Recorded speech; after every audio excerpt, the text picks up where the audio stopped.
Wehrmacht oli Natsi-Saksamaa kaitsevägi. Nad panustasid palju tankiväele. Panzer 4 oli Saksamaa tank, mida toodeti terve sõja jooksul.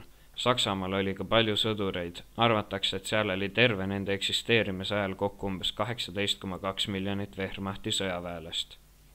Saksa sõdurite varustus.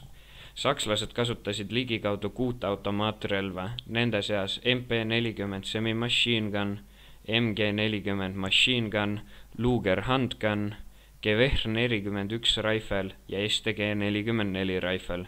Sakslastel olid ka igaühel oma munder, neid tehti eraldi suve ja talve jaoks.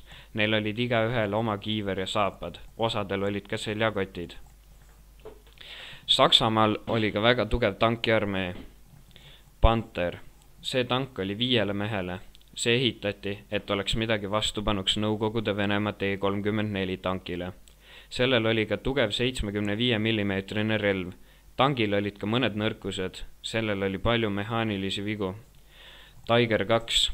Kõige suurem tank, mis tehti Saksamaal sõja jooksul. See tank suutis rivist välja võtta põhimõtteliselt iga liitlaste tangi. Sellel olid ka mehaanilised probleemid, kuna seoses sõjakäiguga selle tangi tegemisega kiirustati. Eesti SS Leegion. Eesti SS Leegion loodi 1. oktoobril 1942. aastal. Eesti SS Leegioniga ühines algselt 500 meest. See number tõusis 1943. aasta kevadel kuni 1280-ni. Saksa sõjaväes käis üle 70 000 Eesti mehe, neist umbes 20 000 vabatahtlikku ja veel 50 000 mobiliseeritut.